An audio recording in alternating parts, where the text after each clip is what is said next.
Hey there, it's Robin, and you're listening to Healthy Habits for a Healthier Home. I'm here to help you create a healthier life, one simple shift at a time. If you're a mama ready to ditch toxins, clean up your family's nutrition, and build daily habits that support your well-being, you're definitely in the right place.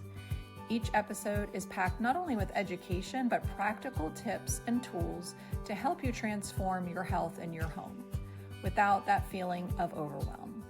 So let's take this journey together to create a thriving, low-tox home for you and your family. If you're ready, say, I am ready. Now let's get into this episode.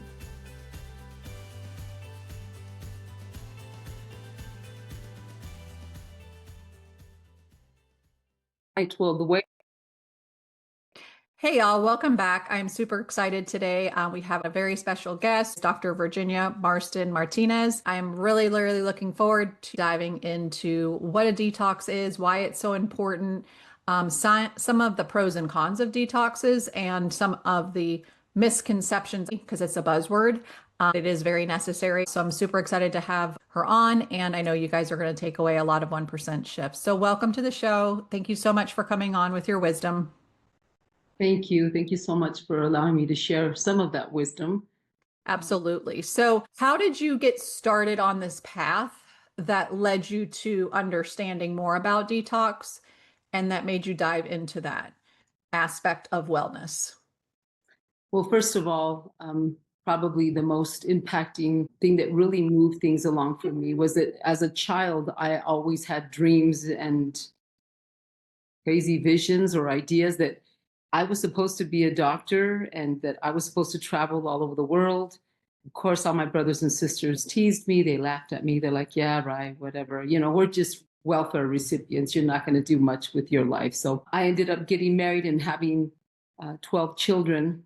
But my sixth child ended up having suffering of an anoxia. She choked on a piece of nut, wasn't able to breathe. She had a cardiac arrest for a good hour. She got to the hospital. Back then, there wasn't the cell phones, Right. Everything was so different. And it did happen to be that I was in Mexico and Baja California, where it's a lot even worse. There's very, very poor communication there. So I ended up getting to the hospital. The doctors worked on her. She had no vital signs. For some reason, she started breathing again. But by the time that she came to, she had already universal brain damage. And she was pretty much in a semi-coma for 18 years. And I think that's where my journey started. I mean, yes, I went to nursing school. I had already learned a lot and understood since I was the age of 14. I started studying reflexology. I started learning a lot about health, herbs, and so on. But right when I thought I knew a little bit, you think that you go to the medical establishment to find help. And of course, since I had been working in a hospital at that time, I had already known doctors. And so in my mind, I'm like, okay, everything's going to be all right. I'm just going to go to the doctor. The doctor's going to give me the pills and she's going to get better. And then, of course, months go by. The doctors are, okay, just so you know, she's only got 3 to 5 months, 6 months to live. Just prepare yourself for that. And well, I just didn't feel that that was going to happen. I felt that I was going to do everything I could. So what I started doing, I started traveling. I started reading every book. I started doing everything I could humanly possibly do to learn more.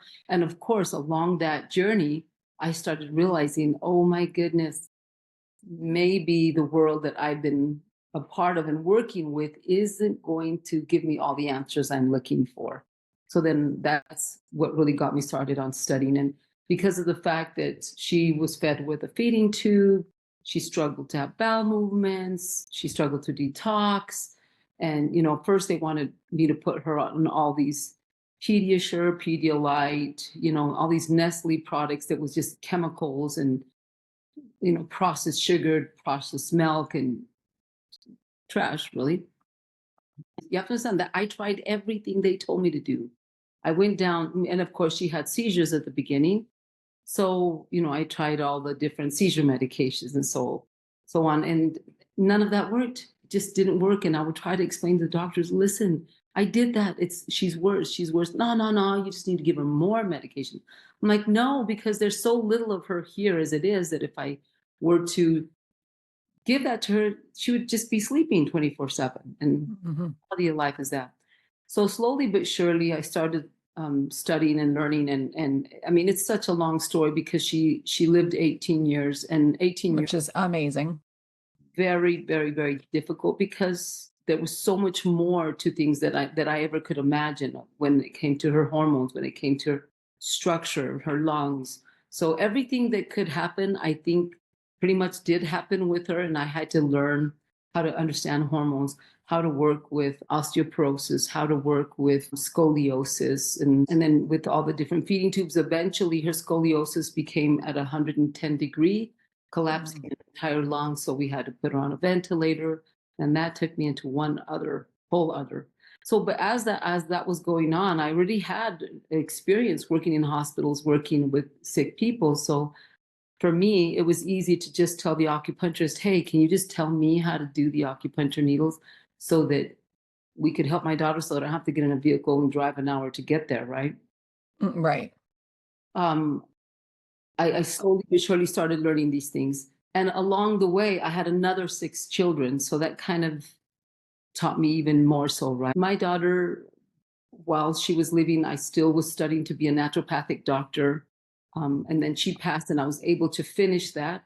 And now I run a clinic where we are detoxing people from all over the world.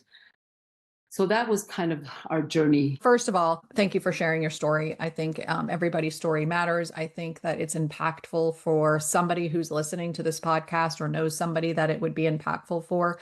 And that's the beauty of podcasting, getting our stories out to other families and mothers that are experiencing similar, same, maybe different, but still understand. And I think together that's how we rise.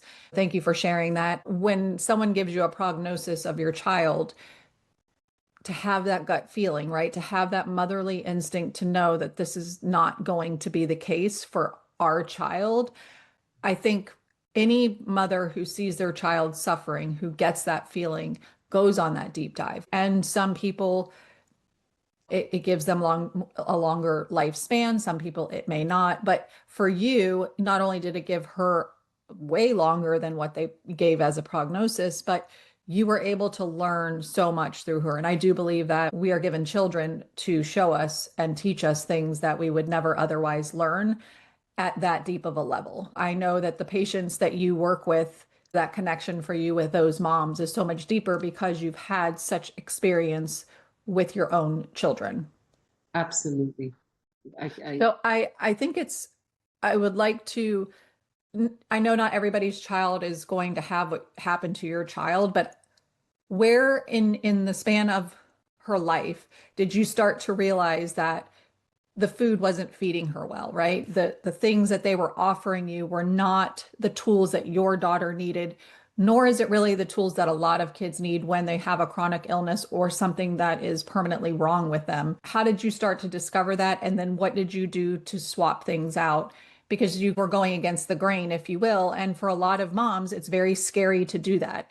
You listen to everything they say because you think they're trained completely through, but when you have an experience with your child and then you realize that's not the case, it just opens up a world of curiosity for a mom or a caregiver to start exploring different things. So I would love to hear a little bit about that for you. Yes, well, I think it was almost a whole year of her having seizures, of her vomiting a lot, being constipated, and just constant struggle that I finally met someone by the name of Dr. Patricia Kane. She specializes in disabled children. She has her own protocols that she uses. Amazing, amazing human being. And I was so blessed to have her come to my kitchen and actually teach me how to make these foods, and to the degree that she took me to stores and said, look at you buy all of these vegetables, they're organic. You buy this meat, it's organic. And we got organic goat's milk. And slowly but surely, we started making purees and blending them and making them so that they could go through her feeding tube.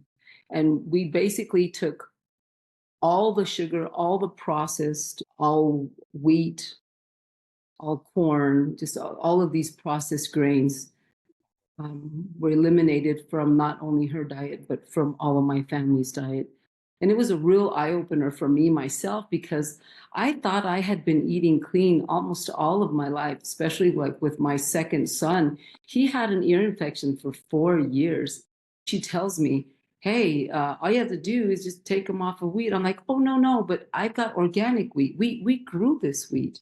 This is clean stuff. Oh, no, she says, and she's literally, I took him off of the wheat and his ear got better. I That's mean, crazy. incredible. Like, how is that even What an possible? experience for you. To think that I knew a thing or two, you know what I mean? That wheat was organic. So now I understand that, of course, but slowly but surely I started adding new things to her diet. I started learning about supplements and adding the supplements. And most importantly, I think that when you have a neurological, hormonal brain injury, now I understand that if you want to recover or to help heal these areas, you absolutely need to have a high fat diet. And that's what we ended up doing with her. We ended up using a lot of, like, for example, what we call balance oil, phosphatidylcholine, and primrose oil. And within days, her seizures completely stopped. Interesting. That was incredible for us. Then I started learning about the ketogenic diet. Well, I think that what happens is that since we were able to do her labs and find out exactly what fats she was deficient in and what fats that she had an excess of, for example, arachidonic acid or whatever different types of fats that are in the chemistry that we could have too much of, that has to do with probably like not good fats, in other words. And I learned to understand what the good fats were and the bad fats, and what the processed fats do to the body, and the importance of the liver. You've got to have a clean liver, since the liver does 500 to 600 times more work than all the different organs put together. We have to be able to keep that clean so that we can absorb, most important, and when it comes to the nervous system and hormones, we've got to be able to absorb our fats. If we don't have a clean liver, you'll take these fats and you'll just be burping them up and you won't feel good. So that's kind of what was happening with her. Then I started learning to clean up her liver. I learned how to make sure that I kept her hydrated. I started giving her some enzymes, some ox bile, to help her break down the fats. And truly, I saw a very, very big difference within like 2 weeks. So for an average mom who's listening to the podcast today, since you have had 12 children and also, your daughter with a disability, what would you say to a mom who was trying to take a step in the direction of creating a healthier home lifestyle? What would be 2 or 3 tangible things that they could start implementing today that you think, when you're starting down that health journey, is the most important to getting your kids operating the best that they possibly can? I know there's a slew of things, but if you could just narrow it down to give them. What I tell every parent is the usually the big five, and that's the wheat, the sugar, the GMO grains. I make sure that they have plenty of fluids, because a lot of children, they'll drink like a cup of water and fluids, and make sure that they have plenty of good fats in their diet. Just that in itself will make a really big difference. When we think about children's foods and how they're marketed to children, and the ultra processed foods, they typically have the wheat in it. They typically are high in sugar. They typically have those trans fats or the hydrogenated oils or things that are just really not healthy for us. If you're listening and you're wondering where to start, I would just start with the top 2, making sure they're hydrated, and then, ditching some of those processed ingredients. Here's one thing that I tell all the parents. When I'm working with a parent, the first thing I'll do is, what does your child like to eat? Let's talk about it. Yeah. Okay. So they like to have pancakes? Great. Let's give them pancakes every day if they want them.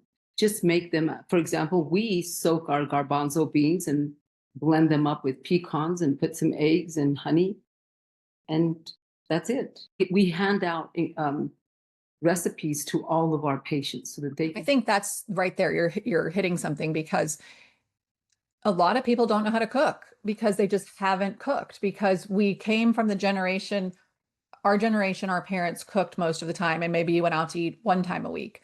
It's like completely reversed. Now maybe you get one home cooked dinner and Yeah. people are just on the run and eating out all the time. And the convenience of the food in the grocery store that's packaged seems like a great idea.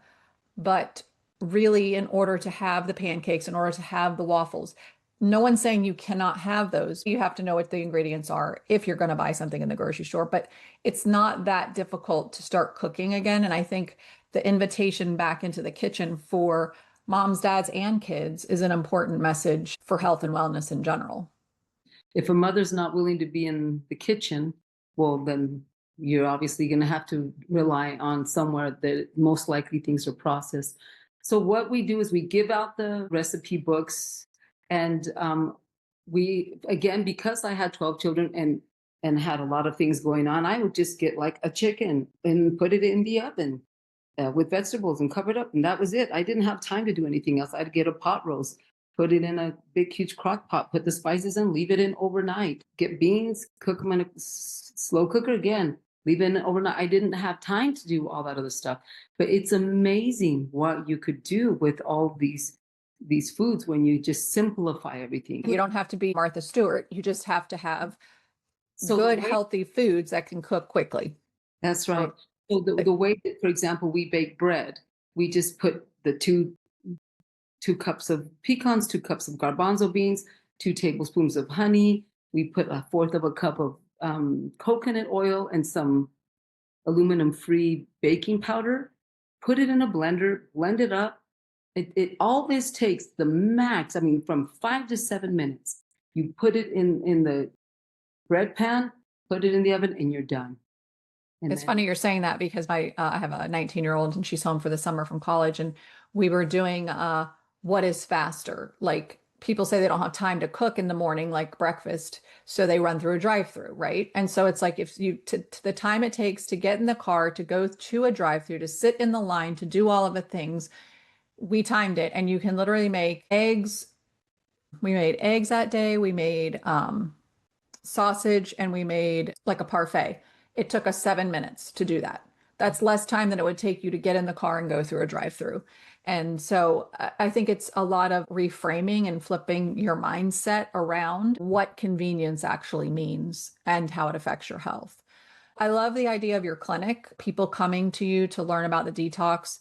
And I love when I read that you go down to the cellular level. So I want to talk a little bit about the buzzwords of the word detox that a lot of people just throw people on supplements and things like that. And I believe there's a place for everything, but if you're going with the Western mentality of, oh, they're just going to give me some pills, I'm going to take it, I'm going to be detoxed.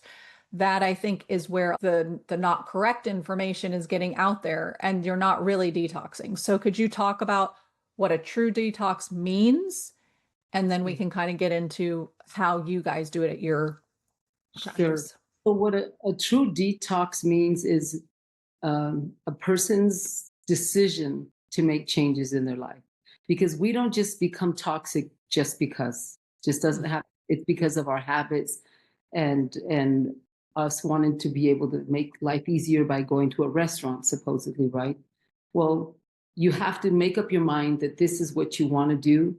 And once you've made up your mind, because what tends to happen when someone's like, oh, I just want to take a pill and I just want to do this, once you start talking to someone like that, you'll have to, I need to just get from them, I mean, do you want to do this or not? I'm not in the business of convincing people. I just want Correct. people that are ready for this. Number one is that they're just going to be willing to make the lifestyle changes. They don't have to go crazy. Start introducing things slowly and find out what your children like, and start finding different ingredients to make the same thing.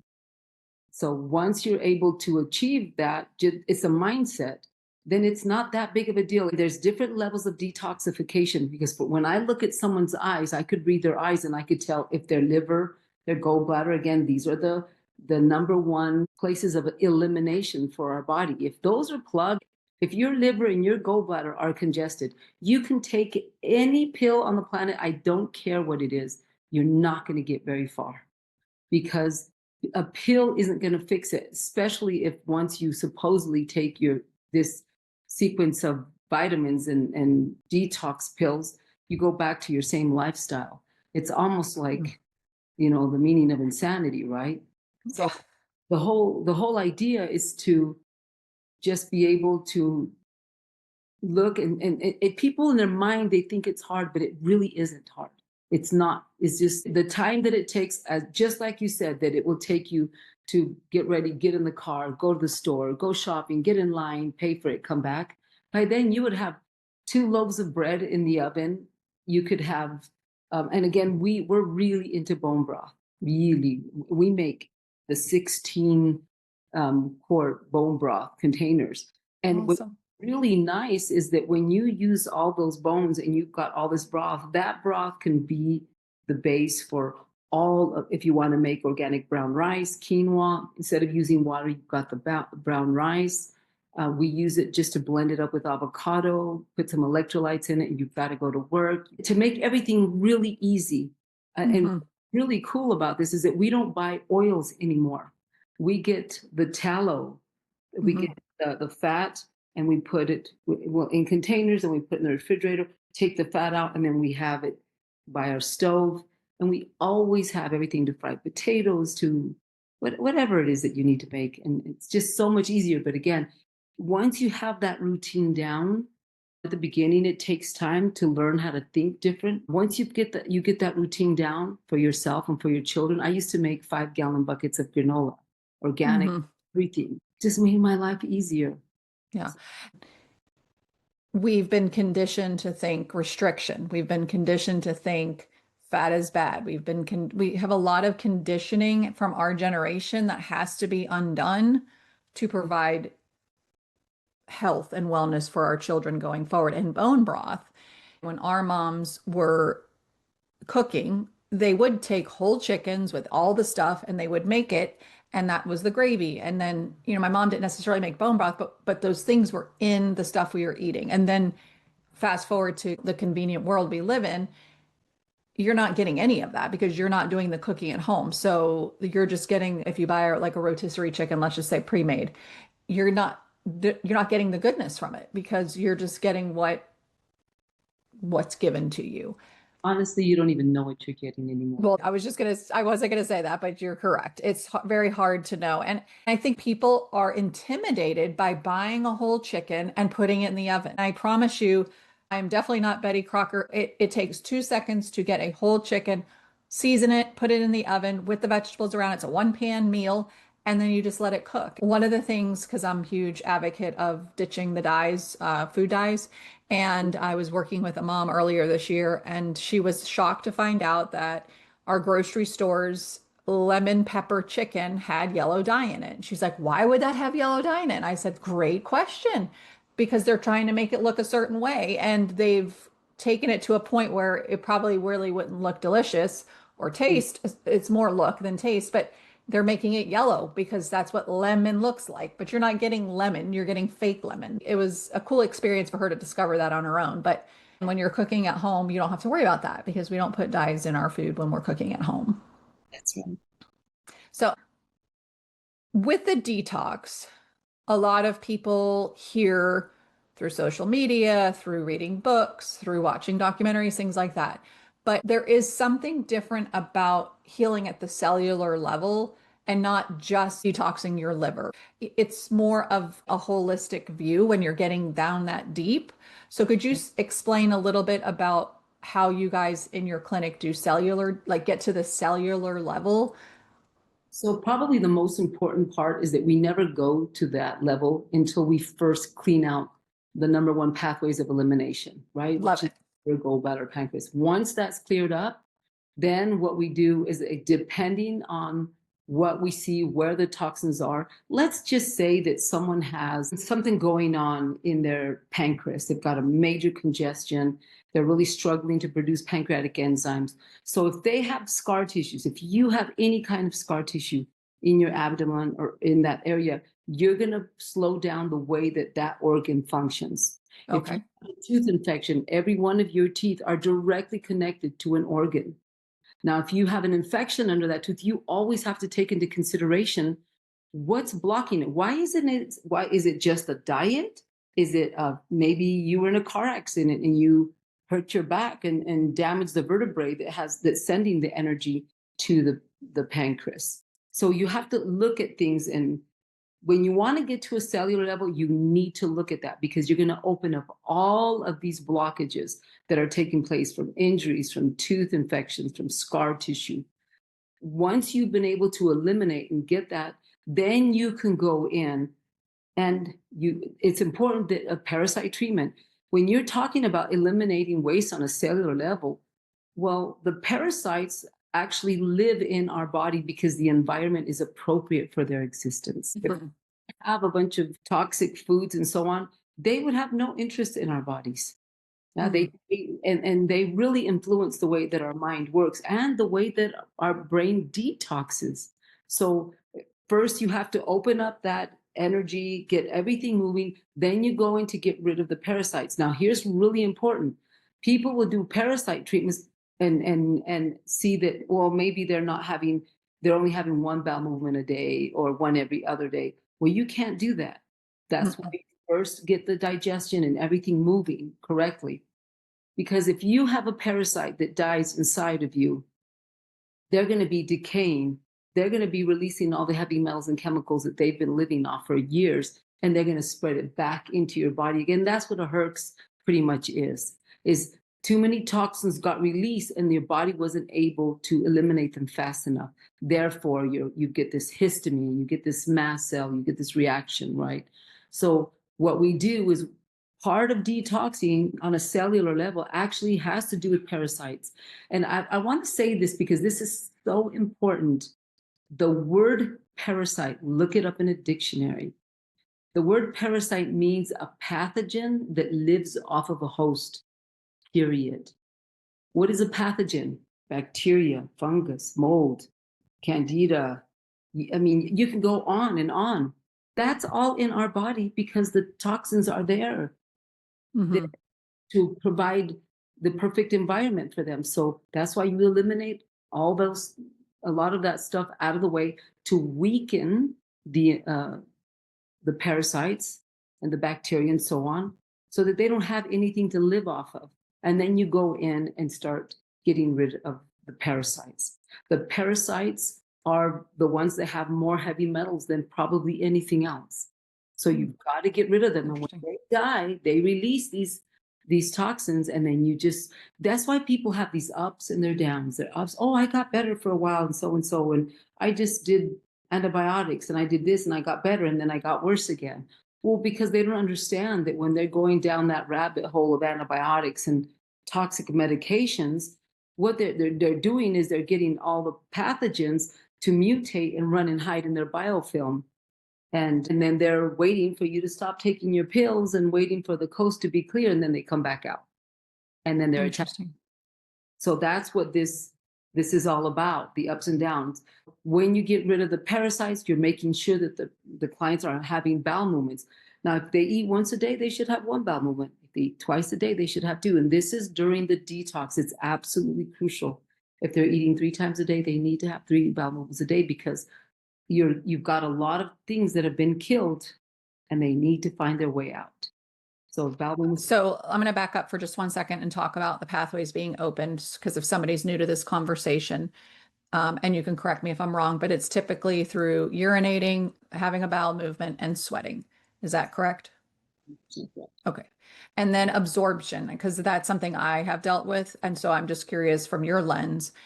For me, if my pathways are working properly, sometimes I still find myself not being able to absorb. And so things that I should be absorbing nutrient wise, then my nutrient panels don't come back where they should be for somebody who would be absorbing. So where does that fit into a detox? So what tends to happen is that when a person is very toxic, they're blocking the pathways of where the pancreatic enzymes are coming through, the bile is coming through.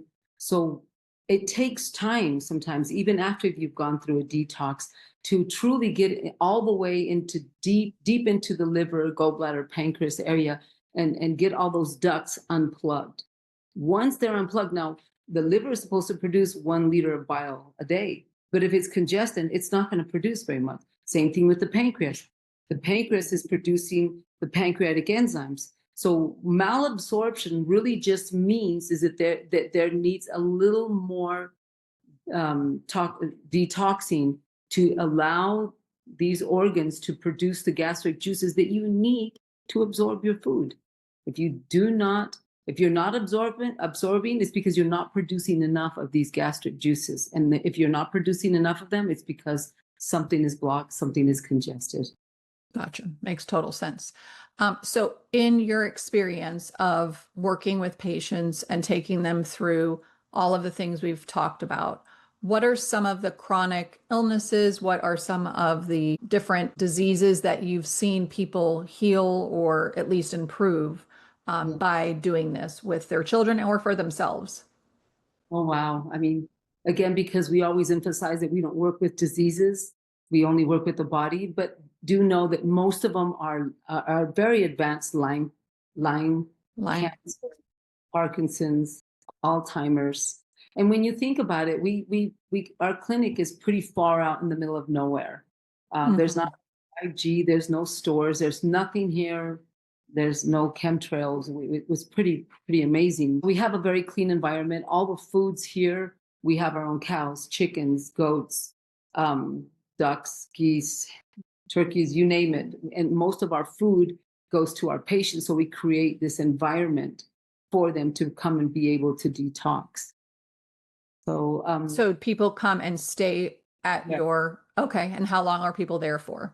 Again, because nobody wants to come this far unless they absolutely have to. Most of the people are like, well, we don't want to go all the way down there. And it's in Mexico. And they're like, oh, we hear about these cartels. And we don't have any of that stuff. I mean, it's like saying, I'll go downtown Los Angeles and spend the night there and see how you're going to feel. Yeah. So I'm sure that there's places, here we're incredible. It's such a peaceful place.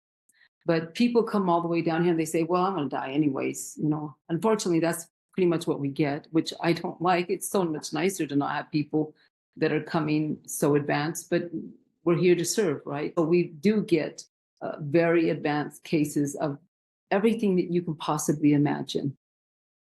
And because of the fact that we make it clear, we tell everyone, we don't cure you, we don't heal you, we don't fix you, we teach you how to do it.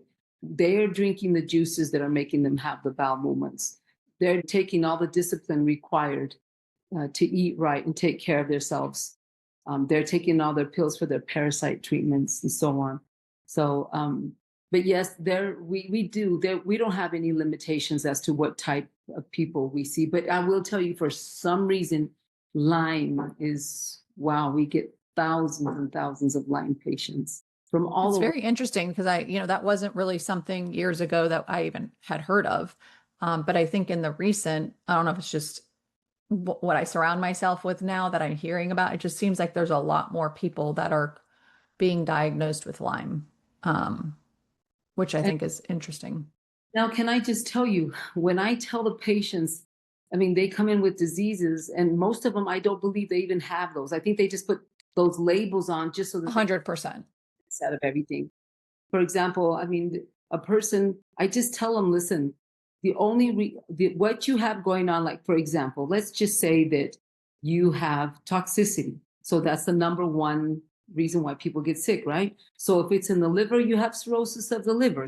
If it's in the thyroid, you'll have issues with your thyroid. You'll have hypothyroidism and then hyperthyroidism. If it's in the occipital area, it's going to be most likely Alzheimer's. If it's up in the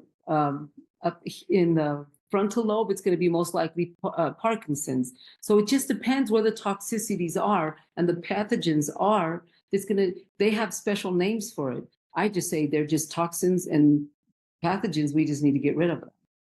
So right, and I love that. I mean, we come from a society that had to figure out what we could call something so that we could capitalize on it. But to separate things out, I do believe as a whole human being, it's just figuring out what is off when you are labeled with something. But I just know that there are parents that their kids are being diagnosed right or wrong with certain things that then they want to be put on medication and things. And I tried to help parents to do the work in the house by, revamping what they're eating, what they're feeding, the soul work they're doing, that kind of stuff to create a different atmosphere for them. And not to say that they will never need medication for something, but maybe it's not particularly that thing. I think we've got to come at things from a different mindset. And that's really why I wanted to have you on, because I think we have to reframe looking at things as sickness, but it's our body really giving us a message that something is out of balance, out of whack. And 99% of the time, and correct me if I'm wrong, it's due to some toxicity that you have built up over time. And these kids that are sicker than ever, it's because their little bodies are coming in contact with so much more toxicity than we did at that age. And that is a driving force behind the chronic illnesses that we're seeing and the food industry and all of the other things. But like you said, there's no chemtrails where you are, like all of those, the 5G, all of those things matter, but nobody's talking about those things when you're talking about kids' behaviors and kids not feeling well and kids being overweight and things like that. Yes, yes, absolutely. That's the biggest thing is that I feel that because everyone has just been so conditioned into thinking, like, for example, as soon as I say the word flour, like to bake bread, right? The first thing is wheat flour, white flour. It's like, no, no, no, no. The Indians in the United States, they used to get pine nuts and grind them up and make bread and make tortillas out of them. You go to Turkey, they have things that are made out of lentils. And everybody's body is different. And so some bodies can take certain things, some cannot, but whatever you're feeding your body should always be in its whole correct form or come from its whole form and not ultra processed to get to that form. I think that's our food industry that has created a mess for us. Thank you. And it's undoing those things. And again, some people might be able to have the pine nuts and the other thing you were talking about and make it that way. And other people can create a wheat, grow it themselves and not have a reaction. I really do believe it's a bio-individual thing. Absolutely. But the whole food is the most important without all the other additives in it. That's exactly right. Once you're able to make your meals out of that, the chances of any of all of these allergies, rashes, brain fog, behavioral problems, no doubt about it. And this is the thing that's the most important. I always tell a parent, pay attention to when your children get, they get, some of them get violence when they start. Explosive behaviors. Yes. Pay attention. If it's a full moon, just know that 100% they're full of parasites. And you've got to look into that, right? So that's an interesting point that you're making. And I just have to wonder if pediatricians are even trained on that. I would guess not. But people are, when someone hears that, they're like, what are you talking about? A full moon? How does that even do with, because there's no education out there about it.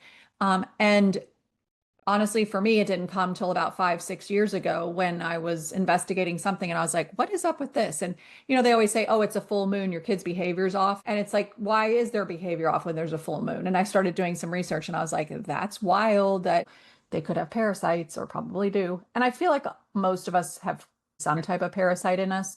And I think, again, what a disservice is we've never been taught how to detox, right? Because you are going to come in contact with things. It's environmental, it's out there. You're not going to be able to scathe by not. But if you're 50 years old and you've never addressed it, well, that's just going to wreak havoc on your body. Yeah. But unfortunately, we've done a lot of research on medications and different things that the kids are getting, or the humans are getting exposed to. There's spores in so many things that we're eating. I mean, spores are the eggs where parasites are born. It's pretty incredible how oblivious so many parents are of the medications that their children are taking. There's got to be research. Find out what those names mean. Right. They're oblivious because they haven't been educated. I believe education is the number one thing that we have to continuously do in order to make change so that we can empower parents, mothers, fathers, children as they age to start making better decisions for themselves. Because without education, you are in the dark. And then you just put all your faith and trust in this one being that went to school for so many years or so many hours and know nothing about that particular thing. So I think diversity and diversifying who you see and the things that you use as modalities for healing is also super important. But And that's a change for a lot of people. but the nicest thing of all of this is that we could use our own food. We Yes. have to turn to so much like the supplements and all. I mean, yeah, that's helpful. There's no doubt about it. But I mean, how do you pick and choose out of these thousands of supplements what you need when all you could do is eat clean, organic food that, I Well, actually, and the other thing about supplements is they're not all created equal. And you have to, just like food, you have to read the ingredients. You have to know if they're third party tested. You really have to read up on the companies to make sure they're creating things. Otherwise, you're paying for garbage a lot of the times. And people just don't, oh, that didn't work. Well, it probably really wasn't whatever it said it was either, you know? And so, again, it's can be overwhelming. And that's where I feel what happens is there's just a great shutdown because you try, you don't see anything, you feel helpless. And so then you just shut down and go back into the chronic system, basically. And so for moms out there that might be listening and thinking, this is so much, right? This is so new. This is so overwhelming. Where do I even start? What would be one piece of advice that somebody could leave today feeling like, okay, I feel confident I could start here with our family? well, obviously it's the food changes that need to take place. And also, I mean, to me, I will not even let a parent walk out of my office unless they understand also. And I don't want to make it more complicated, but the phones that the children are using, the smart televisions, we have them, unplug them if you're not using them. If you have the Wi-Fi anywhere near anyone, it should be as far as you can from anyone, and turn it off. Have a switch so that at a certain time it comes off. All of that really, really affects the child because you could eat perfectly organic, healthy food and make all those changes. And if you are exposed to all this EMF that's really messing with this electrical system, this is an electrical system just like that is, and it's Mhm. all the time. Those are the things that you've got to pay attention to, get educated on, and of course the changes in the diet. Try to use food that's not processed. Mhm. I wanted to hit on the EMFs for a second because um, I know the thought that goes through a lot of people's minds because it once went through mine is, how do you do that? How do you live in 2025 and not have these things? And it's not about not having, it's not about not using them, it's just using them in a different way. And so, for example, at home, before we had Wi-Fi, right? Before we had wireless, everything was plugged into the wall. So if you were using a computer, if you were using, it was all hardwired in. And so my practitioner said she has everything hardwired. And I thought, how did she do that? Like it seems so archaic. And I was like, oh, I thought in my head, the next house, right? Like I just was like, and then one day I woke up and I'm like, just call and see. And it was $50. It was $50 for AT&T to come and hardwire. And so we have laptops, but basically you just run the wire and it plugs in your laptop. So it's not a big deal. And I'm like, okay, it's my 1% shift, right? Another 1% shift is I have, the EMF protector on my phone. I have the little bags that they can go into and just really training myself, no phones, airplane mode as often, unplugging all of the things in the house if you're not using them. It's all those little tiny efforts that nobody really knows about. But if we can just get on board and do those little tiny things, it makes a huge difference. Because if you think in a household nowadays, everybody has a laptop, almost everybody in your family, kids all have iPads and or phones. I mean, you're talking, it's not just one computer in the home anymore. So it's so much in such a small enclosed space. So anything we can do in our homes and there's lots of companies now making things to block some of the EMF to help at least. Um, So I think it's going to be a topic that's going to start coming up a lot more because I do think you're going to get a lot of health issues from being exposed to it if it's not already Well, happening. one thing I want to share with you is that Please. we used to have Wi-Fi. We used to have all of our smart televisions hooked up to Wi-Fi. I mean, it was so much easier, also we thought. But we really did notice a drastic difference in how the patients healed, how fast they detoxed, and how a lot of Interesting. activities went away. And I thought, oh my goodness, this is pretty amazing. So we went all out. Everything is grounded. There's zero Wi-Fi on the property, and we have scalar devices everywhere to protect the patients from EMF, so that they could detox faster and down so many issues. That's a very interesting observation. One thing I wanted to go back to with the cellular level, we always have to do, there's a sequence. We do the detoxing, cleaning up the liver, gallbladder, pancreas. Then we get into the parasite treatment. Once we see that a lot of that has been eliminated, then we go in with different substances intravenously, or even, I mean, simple things like CDS, EDTA, and all of these could be given to children, could be given to adults safely. You know what I mean? And of course, all of our patients that do come and stay for a while, they all have PIC lines, and these PIC, we just give them all the whatever. I mean, because here in Mexico, it's very different. I mean, what we're doing here, I mean, half of what we're doing here, you wouldn't be able to do in the United States. Oh, I'm sure. Yeah. Easy. It's amazing how much we get accomplished. And I don't know, it's just awesome because you feel like you're just in a home and you're visiting with a lot of other people, because there's a lot of patients that come in and they're visiting. They're all, one thing that I require also of the parents when they come and they bring a child with, let's say, I don't know, autism or depression or on some kind of anxiety pills or so on, I require that all the parents go into our kitchen and watch the cooks cook. And they'll see, I mean, these cooks are feeding, 25 on up people a day, and they're doing everything as simple as could be. It is so awesome how everything is so well organized and again, because bone broth plays such an important role. The salads, we have our greenhouses here. We just go pick whatever's in there. We have green drinks. The patients can go and pick whatever they want, and then they bring it in, and then they'll make a green drink out of it. So I love it because it sounds like your establishment is healing, but it's a teaching healing. And I think when you're connected to your healing process and not just given a pill or a supplement or a protocol, I think the connection, I think also the same with food. It's like when you start cooking your food, cutting your food, smelling your food, the connection to it just creates a better health journey for you. And I love that you do that because I think it's important while you have the parents there to get them going in a different direction so that when they do go back home, they'll at least have their foot dipped in to where they can see possibilities of what is, what their household could look like. That's right. I'll take it just a little step, and I won't take too much time.